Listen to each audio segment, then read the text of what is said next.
Kërkesa e bankave për të fshirë nga bilancet e tyre zërin e kredive të pakthyeshme duke I njohur ato si shpenzime të zbritshme, është një nisëm e cila kundërshtohet nga kontabilistët. Sipas tyre, kjo është kostoja që banka duhet të marrin përsipër për kredit që kanë dhënë në mënyrë jo të sigurt. Bankat kërkojnë që këto shpenzime të zbriten nga taksat dhe tatimet, ndaj një nisëm të tillë, thonë ekspertët, nuk mund ta mbajë përsipër buxheti I shtetit. Aksionerët të zbresin fitimet e tyre, por jo të zbresin tatim fitimi. Sepse pa aftësinë e menaxherëve të bankave që kanë dhënë kredi vend e pa vend. Unë s'mund të mbuloj ty pa aftësinë si shtet, pa aftësinë tënde menaxhuese të bankave, se këtu e pëson tatim paguesi. Se ajo do paguaj, po e pëson dhe zhvillimi I vendit, sepse ajo do paguaj me pak tatim fitimi.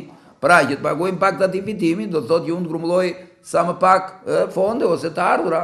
Në të njëjtën linjë është edhe eksperti I ekonomisë Selami Xhepa. Sigurisht që impakti I saj mendoj që e ndikon për mirë shëndoshjen e portofolit të kredisë dhe përjedhoj normalisht kredia në ekonomi mund të rigjallërohet më tej.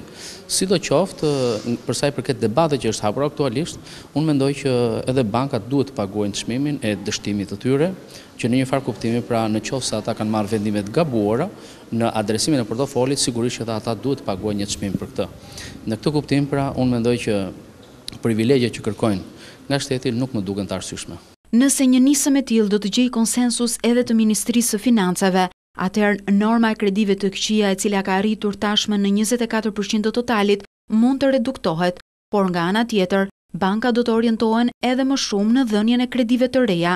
Ndaj kjo kërkesë është mbështetur edhe nga Banka Qendrore e Shqipërisë.